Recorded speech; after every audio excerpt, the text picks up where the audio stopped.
guess this is where I want to start. You have been such an inspiration for women, I think even men. I mean, and a whole generation, to show people that you can find love no matter what, at any age. And I want to know what that feels like for you.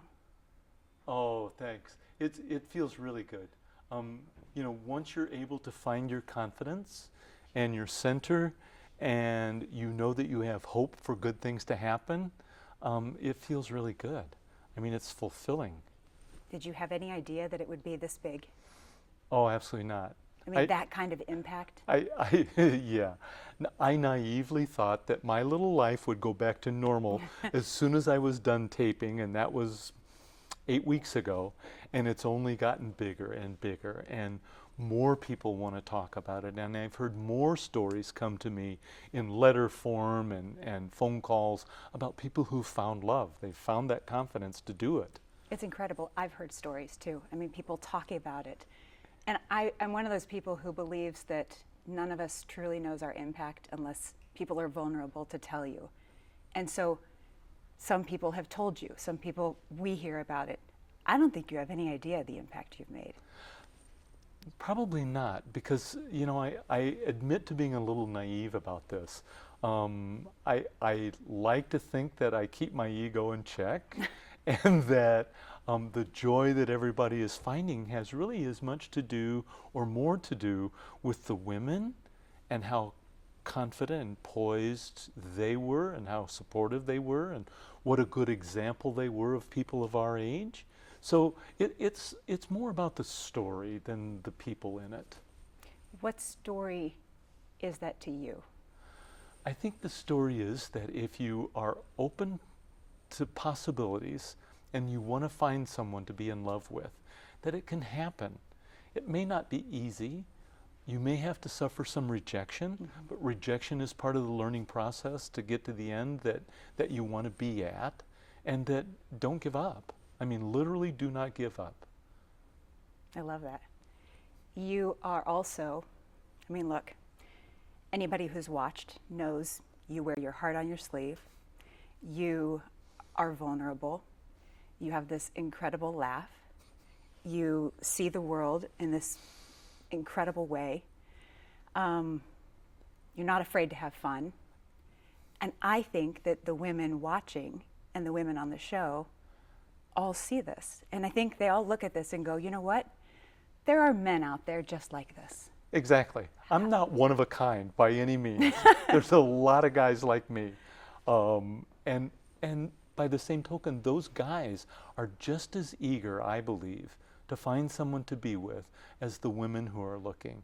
It's an even balance. And that's where my heart broke a little bit. It's like, here's one side sitting there waiting, and the other side is also sitting and waiting. And it's like, get up and find each other. If for no other reason, just have a good time. Someone to talk to at dinner. It may spin into the greatest love story, and it may not. But you're going to have fun at least for one night. So the women in this show all think that men like you are here in Indiana. Yeah, I know. They're not, are they? I don't know, are they? No, they're everywhere. We don't have an exclusive right to a certain attractive package to women. They're everywhere. Go find them. But you heard him say that on the Women Tell All. Yeah, I did. I thought it was kind of funny. Yeah. What has it been like for your family, for your girls, your daughters, as they watch you in this journey? They have had a lot of fun with it. They've had concerns. They were there early on in the journey, and then at the very end they were there. And it is kind of a funny story. Both of my daughters interviewed the last two women, right? The question and answer. And you'll see that in episodes to come. And as probably everyone knows by now, I did find someone. But the setting for that last episode, the last moments of the episode, the sun was behind the woman as she made this long walk. And you couldn't tell who it was. It was only a silhouette. And my daughters tell the story of, please let it be so-and-so, please let it be so-and-so. Yeah. And then it's revealed that it is, and they're so thrilled. And so they've been with me all along. and it's been really great to have them. What was it like in the beginning? What was that conversation like to join and do this show? So early on, it was a lot more lighthearted. They gave me the advice, don't kiss anyone on the first night, and I blew that right off the bat 4 times. But it really was a lot more lighthearted. His dad, we just want you to be happy, but just don't make a fool of yourself. And, don't make that noise when you sit down every time and stuff like that. So, they kept me in check pretty good. Okay. Yeah. Yeah. I'm very thankful for them, though. Yeah, you have a lot of support. Yes. Yeah. What would Tony think watching you now? Good, such a good question. I think in her boisterous kind of way, the first comment would be, what the hell have you gotten yourself into now? But after that, I think she would be a full supporter of this. We always wanted the other to be happy. Depending on who had to go first, we'd had those conversations. And she would be pretty thrilled about this, I think. She'd be proud, as I would be proud if it was the other way around. Yeah. I want to talk about Faith for just 1 second here. I think all of America watching was stunned in that moment. You obviously gave her the first impression rose, and you shared something, there was the look, that was valued. But it was also reciprocal, reflected back in each other. Mm-hmm. You shared a hometown visit, Mm-hmm. and you were very transparent about what your roots meant to you. Was that something that was a part of it? It was, but only a part. Faith shared a special connection. There's no doubt about it. And we still do. Oddly enough, after a little time passed, we reconnected, had conversation, and I think both of us needed it. And I think both of us finally put a smile on our voices as we talked to the other, that it wasn't all regret and sorrow and so forth. But it was the most difficult rose to not give out by far. Those moments on the show for you are very real and honest. Yeah. Oh yeah, without a doubt. When you work that hard to form a connection with someone, only to be the bad guy, supposedly the bad guy, telling them that there's not a rose for them, that's tough, because I recognize how much of a sacrifice they'd all made to be there. Mm-hmm. I had certain perks that they didn't enjoy, and they were there for the genuine reason of finding love, and I wanted to give them all I could give them. And when I got to those rose ceremonies, that was really tough. What have you learned through this? Oh, any big so lessons? many things. So many things. It's okay to have fun with life.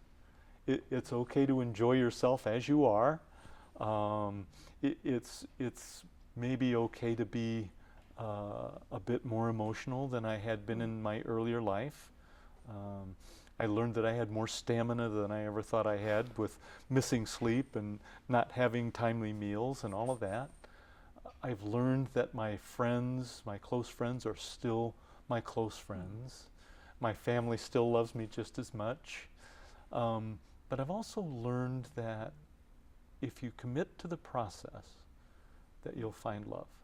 And that's the ultimate reward for being on this show. I want to ask you something, and I wrote it down.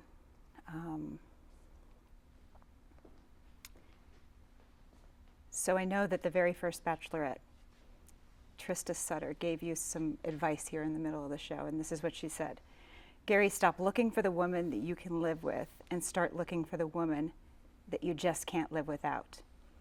You remember this, right? Oh, clearly. Yeah, okay. So I'm Clearly. wondering, what did her advice do for you, and do you feel like you ended up with the woman that you can't live without? So she gave me that advice at the pickleball tournament. Mm-hmm. I was lucky enough to have a quiet lunch moment, one of the rare ones, and she was there, and I was getting spun up on details. I think I began to overthink things, and I wasn't following my heart. I was more following my head. And she gave me that piece of advice, and it really gave me a certain level of peace, because then as I went through the relationship with each of the women and learning about them, that was the question I asked myself: is this the woman I can't live without? Is this the woman I can't live without? And it was very helpful in getting me to my final person. So as we look to the finale, what are we going to see? I know you can't give it away.